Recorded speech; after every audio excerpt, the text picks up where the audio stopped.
안녕하세요. 압구정 한의원 원장 최지훈입니다. 오늘은 그 팔꿈치 밑으로 요쪽에 있는 질환들 침 치료 어떻게 하는지 말씀드릴게요.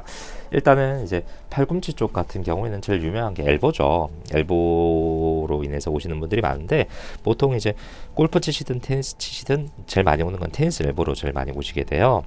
테니스 엘보 같은 경우에는 크게 경과를 한 두 가지 정도로 나눌 수 있습니다. 첫 번째, 팔꿈치가 아파서 왔어요 하시는 분들 중에 이제 힘줄이 요렇게 생긴 힘줄들, 요런 힘줄들이 아파서 오시는 분들이 있어요. 여기가 뻐근해요. 공 칠 때, 뭐 운동할 때, 물 건들 때 여기가 아파요 하시면 요거는 힘줄을 이제 풀어줘야 되거든요. 그래서 이런 경우에 제일 이제 좀 잘 편하게 풀 수 있는 것들이 이제 도침 치료로 풀면 제일 빠르게 해결되고요.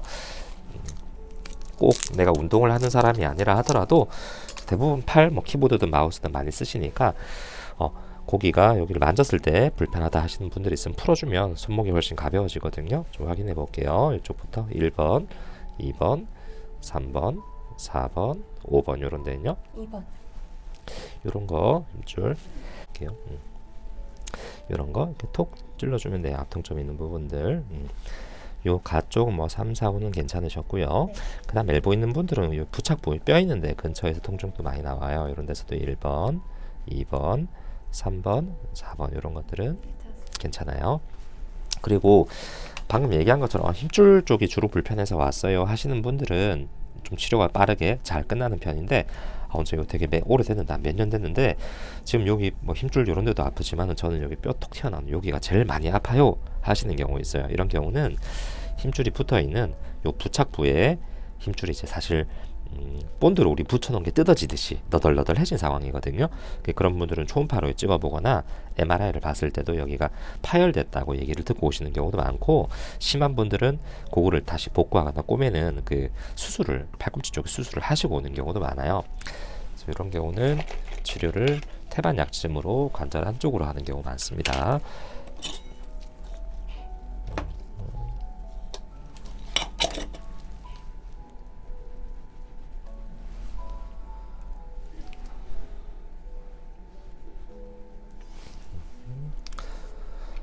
관절 쪽 시술 들어갈 때는 이걸로 하고, 잠시만요. 그래서 이런 경우는 이제 요걸 하고 상완골 사이에 여기 손톱으로 이렇게 찍어보면 요 사이에 이렇게 틈이 만져지거든요. 요 사이로 들어가도 되고, 관절 사이가 좀 치밀한 분들은 약간 척척 쪽으로 빠져서 여기 간격이 더 넓어요. 잘 안 들어가집니다. 다시 한번 들어갈게요. 그래서 쭉 잘 들어가면 굉장히 부드럽게 잘 들어가고요. 뻑뻑하게 안 들어가면 뭔가 문제가 있는 겁니다. 잘 안 들어간 건데, 관절 한쪽으로 이렇게 쭉 했어요.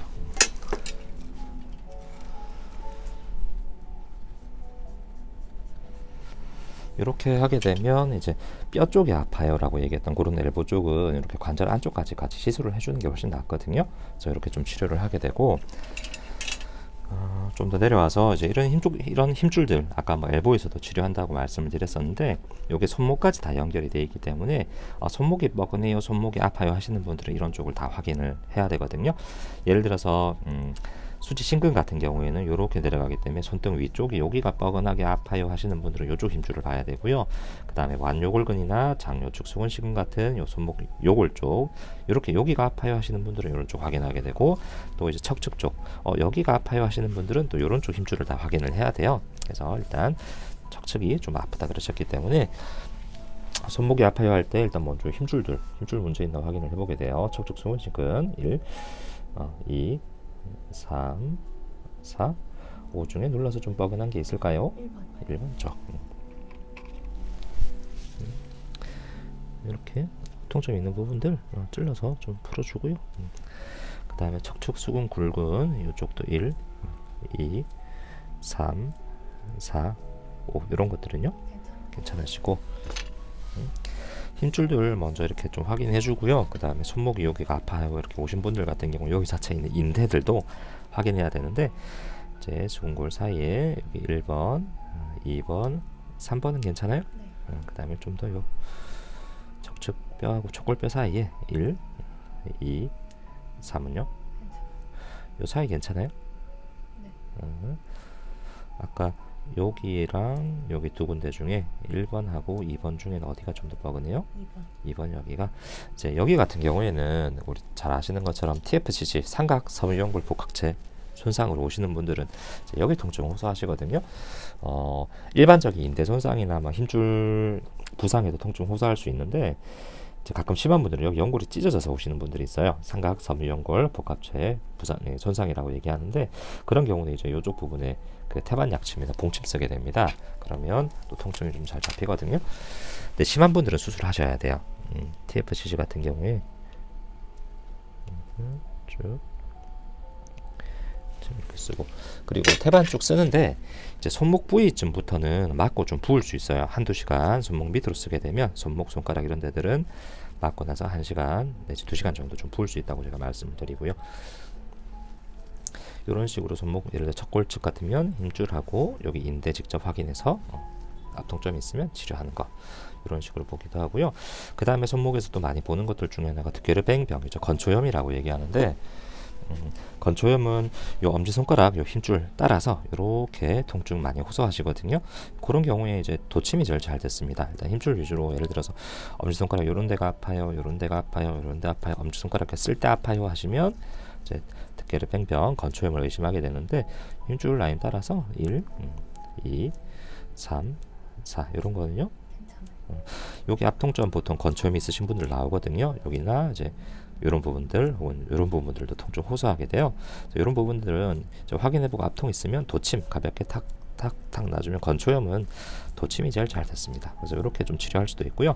그다음 이렇게 뒤집었을 때 촌에서 또 많이 얘기하시는 거 손목 터널 증후군이죠. 손목 터널 증후군 같은 경우에는 보통 손끝이 엄지 1번, 2번, 3번 4번 반틈 정도까지 손끝이 저려서 오시거든요. 특히 이제 야간에 많이 저리다 그러시고 손 쓸 때 작업하거나 만지거나 조립하거나 이렇게 손으로 작업하는데 손끝이 지리지리 저려와요. 그러면 터널 증후군 확인하게 되는데 터널 증후군 같은 경우에는 이제 제일 도침으로 치료를 많이 합니다.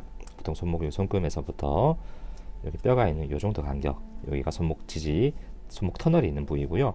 여기서 이제 둘째, 셋째 요 손금 따라서 여기 신경이 지나가는데 심한 분들은 요 신경 위로 바로 이렇게 도침으로 살짝 풀어주는 경우 있고 그런 경우는 약간 찌릿한 느낌 들 때까지 좀 치료를 합니다. 근데 그러면 조금 리스크가 있기 때문에 보통 세 번째, 네 번째 손가락 가는 길 따라서 요쯤에서 절개하는 경우 많아요. 여기 도침으로 살짝만 한번 확인할게요.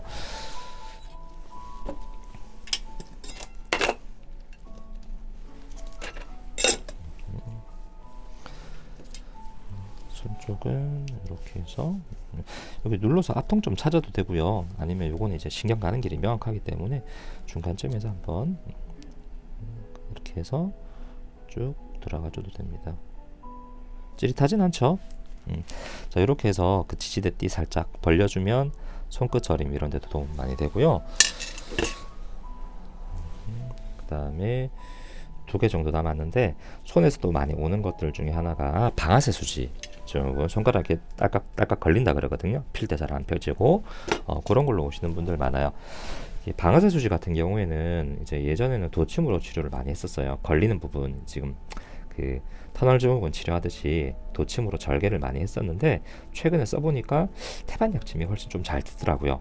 태반 약침으로 해당 부위에 걸리는 부위에 약간 기름칠을 해주듯이 염증 깔아앉혀주고 윤활액 넣어주는 것처럼 태반 약침으로 해당 부위 치료하는 게 굉장히 잘 들어서 요즘은 태반 약침으로 치료하고 있어요.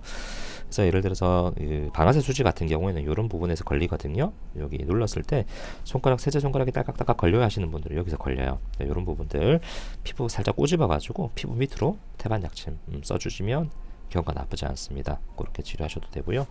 그 다음에 이렇게 돌려서 마지막으로 많이 오시는 것들 관절염 그러시죠. 관절염 같은 경우에는 진짜로 손가락 관절의 문제인지 아니면 손가락에 연결되어 있는 이런 힘줄들 문제인지를 확인을 해야 돼요. 힘줄은 이쪽으로 신전근들 이렇게 있을 수도 있고 그 다음에 손가락 밑에 굴곡근 같은 경우에는 이제 이렇게 안쪽에서 이렇게 천지굴근, 심지굴근 이렇게 확인해야 되거든요. 예를 들어서 꽉 찌는 거 이런 작업 많이 하신다 그러면 다 굳어 있을 수 있어요. 자, 1번, 2번, 3번, 4번, 5번 이런 것들은요. 1번. 여기 대부분 우리가 지금 활동을 뭘 쥐고 하는 게 많기 때문에 이런 데 굳어 있는 부분이 많습니다. 살짝 풀어주면 좋아요. 손이 훨씬 부드러워지기 때문에. 마찬가지 힘줄 굳어 있다. 도침이 적당합니다. 이렇게 해서 이렇게 쭉 해주고, 힘줄 일단 손가락 잡아주는 신근하고 굵은 것들 다 풀었다. 그다음 관절 자체 이제 이런 데 눌러봐가지고, 예를 들어 이쪽 손가락이 아파서 왔어요. 실제 외관상으로도 부어 있어요. 관절염이 와서 커져 있고 관절 변형이 혹은 와 있다 그러면 눌렀을 때 1번, 예를 들어 2번, 3번, 4번, 5번 앞통이 있는 부분이 있거든요. 관절염 환자분들은. 그리고 그 부분 예를 들어서 여기 아파요 하면 이것도 피하로 그냥 살짝 꼬집어 가지고 요거까지만 살짝 보여드릴게요.